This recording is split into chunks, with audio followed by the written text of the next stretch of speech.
Oh no, let me look like I'm cleaner.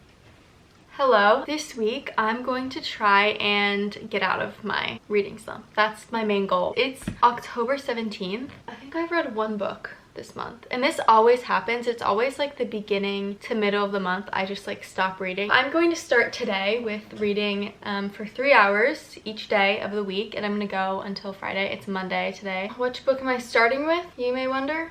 I'm wondering the same thing. I started filming and I don't even know what book I'm gonna read next. Of course, like, you could just let yourself ride out the reading slump and then like not read for like a while until you get the urge to read again. I have been having the urge to read again, but it's just like when I start reading, I'm not getting hooked by any of the books that I'm reading, like enough to just keep on reading it. Like, I'm not feeling that really good feeling, you know? But I haven't really been reading for like a week and a half or so, and so I'm starting to feel like a little bit weird, like not myself. It's like a time in my day where I could be like not focusing on every little tiny small thing, and I could just think about something else. Okay, I think I've been reading for at least 3 hours now. I'd also have like gotten distracted while the alarm was still going, so it's like, I don't know, it's probably about 3 hours. I'm like maybe a fourth of the way through. That's progress, because now I'm successfully hooked with this book. I might even read more tonight, but I'm also super tired, so I should probably like go to bed now. I already know everything's gonna happen because I've seen the movie, but I'm still enjoying it, and at least like by the second book I won't know anything that's gonna happen because they didn't make any more movies. Really liking it so far. I'm kind of tired, so I'll give my thoughts tomorrow when I'm like more, like when I make more sense, you know? It is the next day. It's Tuesday, and it is later at night. I haven't filmed any of me reading today, but I did read 3 hours. I'm like halfway-ish through the book. I'm really loving it, and I did get that feeling today where I just like didn't want to stop reading. Like, I just want to keep reading, and that's kind of where I am right now. I'm like excited to get back into it. So I kind of forgot how young these characters were in this book until I started reading it, and it said like Clary, she's 15,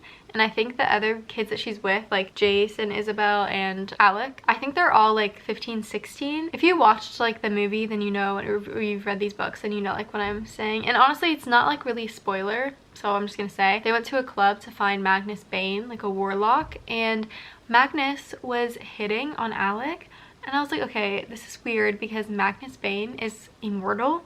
Like, he's so old. He's like the oldest that you can get, and he was hitting on Alec, who I think is like 16. Maybe I'm like wrong and he's like 18. I remember that happening in the movie, but I wasn't like registering because he's like obviously an adult playing that character, so I wasn't thinking like, oh, he's a teenager. If anyone's read these books and they like know what's going on, or they like, I don't know, have any insight on that, let me know, because I'm actually very confused by that. There's kind of a love triangle in this book. Every single Cassandra Clare book that I have read thus far has had a love triangle. I've never like enjoyed it as much as I do in her books, but at the same time I do kind of have a love-hate relationship with that. I feel like I could imagine myself also reading this when I was younger and like being obsessed with it. Like, I wish when I was younger, like, I didn't know the books that everyone else was reading. Now I have different forms of social media where I can just see what everyone's reading, and like people will talk about it, and like I'll talk about it, and we'll just talk about books together. So yeah, that's my update for now. I'm gonna get back to reading and then come back tomorrow and just read more.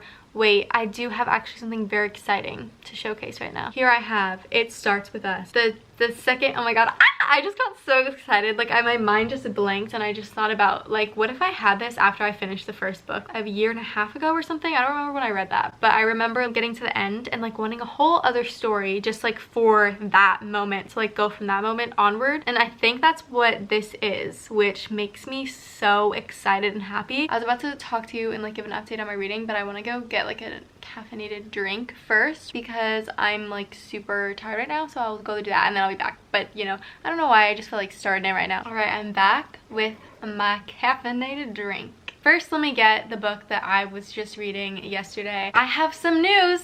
It's not actually news, but whatever. So today's Thursday, which means I didn't film yesterday, but I did read for 3 hours and I timed that. And then I actually read for over 3 hours, and I just finished the book because I just really wanted to finish it. I was so into the story, and I watched the movie again after. I'm really excited to start reading the second one. I almost started reading the second one last night because I was like, okay, I've only ever gotten to this part in the story from like watching and seeing the movie to like now reading this book, and it kind of ends in a spot where you're like, I really don't want it to end right here. Like, it's like a terrible place to end. If these were just coming out and this was like the cliffhanger I was on, I would be like distraught. Like, I wouldn't know what to do with myself. But luckily I kind of know some answers. I have the second book with me and I can read that. Then I was like, wait, then this whole entire thing would just be me reading this series. This is the sequel to It Ends With Us. It's hard to say really anything about that book without giving things away. I'm super excited about this because the first book was very hard to read. There's a lot of stuff going on in it, and it was like an amazing book, but it was also, you know, it's a difficult book to read. I was just really excited about this one to come out because I really want, like, where that book ended off, I want to see like what happens after that. I am gonna read this one right now, but before I do that, I kind of want to talk about how I felt about this book. I really enjoy this book, and I'm not really surprised because I think I just like this world and her writing and just the way things are described. I was like comparing the book to the movie, and one thing I really wish that they kept in, so the main girl Clary, Simon is like her best friend. He's a mundane or like a human,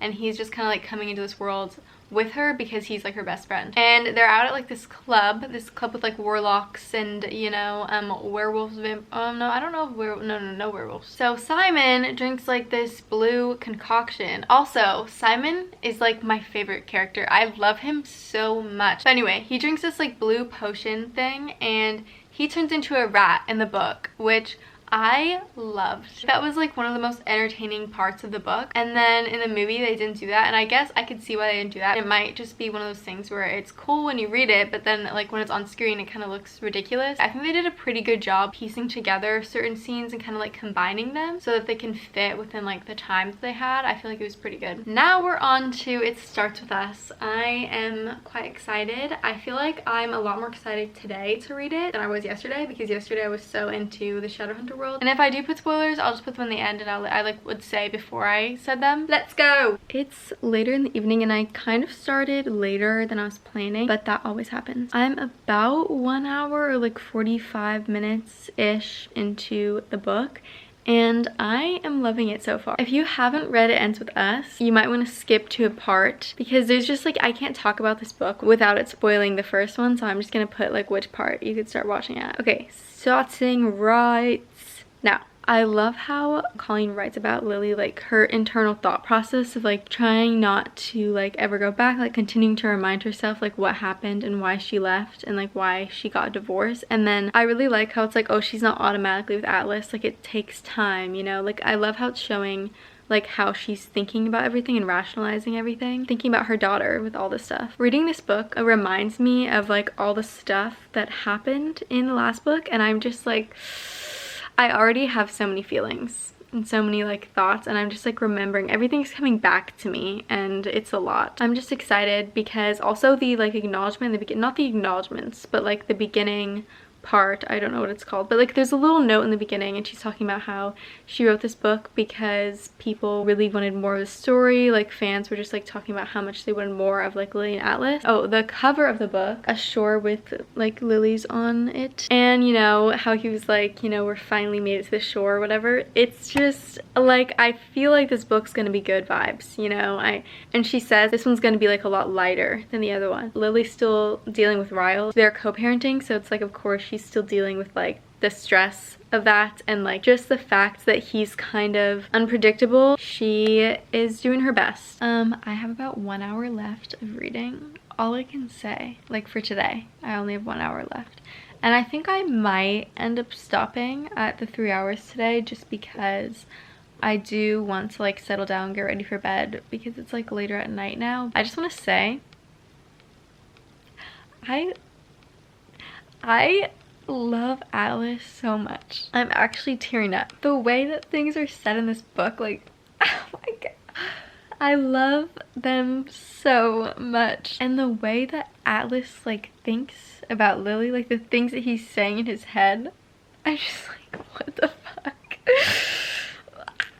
And there's like new dynamics that are introduced in this book that I love. There are so many like quotes that I underline because they're just like, you know, wisdom being dropped on you randomly. I've been reading for over 3 hours. I did it again. I think I've read like a third-ish of the way now. It's just so good. Like I have only ever read It Ends With Us as another like Colleen Hoover book, and her writing is so good. She's such a good storyteller. I'm just enjoying every second of it. This line's like, anyone who has ever left a manipulative, abusive spouse and somehow stayed that course deserves a medal, a statue, a freaking superhero movie. Society has obviously been worshipping the wrong heroes this whole time because I'm convinced it takes less strength to pick up a building than it does to permanently leave an abusive situation. And in this book and the last book, you really see all of the struggles that Lily goes through and just how incredibly like crazy strong she is. I love this book. So far, I'm gonna keep reading tonight because I can't stop. There's like a plot twist that has to do with Atlas and his life, and I called it, and I feel great about that. So I just wanted to add that in.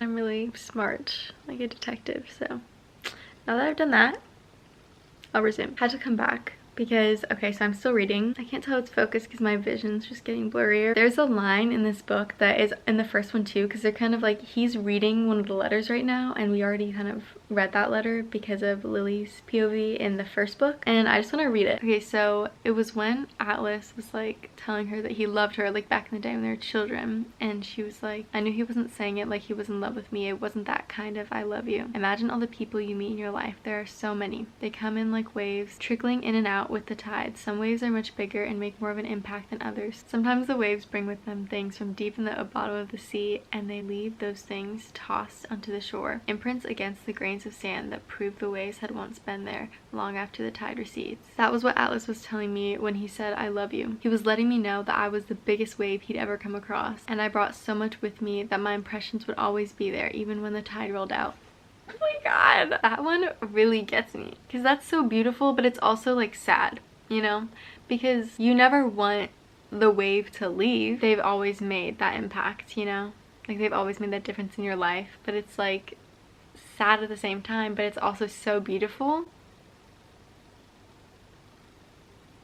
Guys, update, I'm like a little bit more than halfway through now. I'm gonna have to leave my house soon, but I've almost been reading for like 2 hours, so I'll come back and then read for another hour, or I'm probably gonna finish reading it today, honestly. I literally love it so much, and I'm so happy I read it, and it's one of like my favorite books of this year so far. So, and it's almost the end of the year, so that's saying a lot.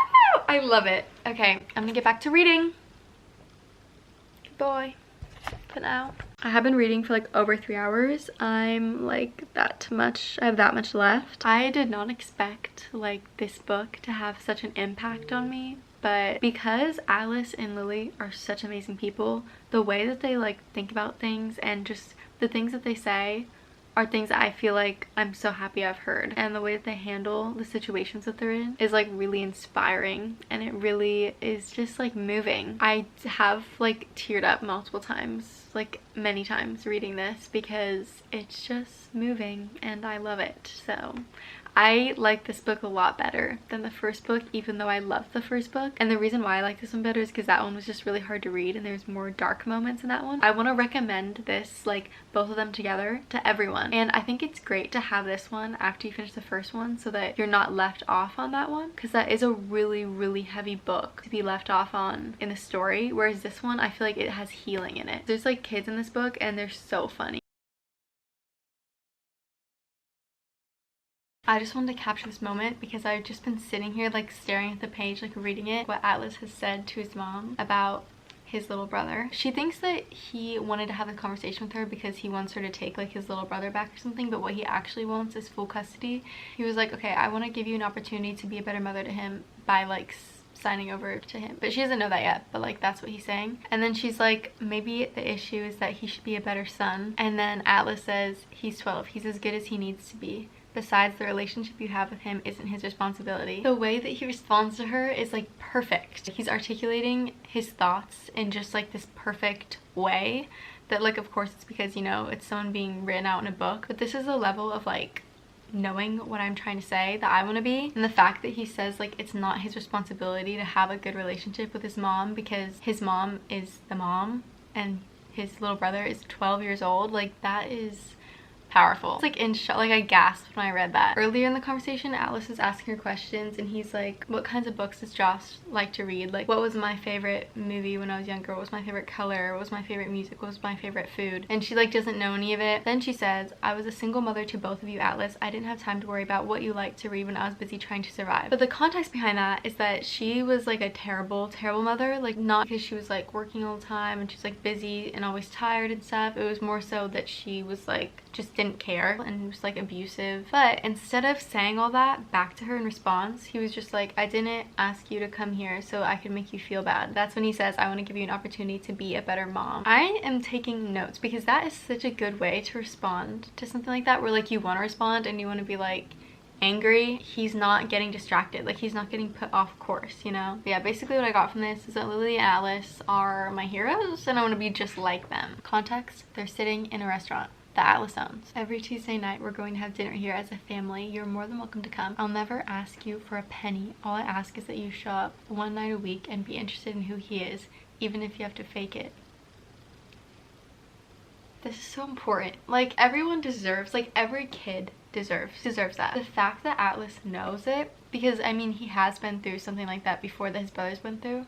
The fact that he knows exactly what he needs to do to make sure that his brother feels loved and like doesn't feel like a burden or like unwanted. He just knows exactly what to do and he's doing all of the right things. And of course, like the fact that he doesn't have to ask for money, it's like a luxury that not everyone in his position would have. I'll keep reading. I'm gonna be like literally talking every other page because that, like that one page in between the last line that I read and this line, I've just been staring at it and rereading it for like a couple minutes now. So guys, I'm back again.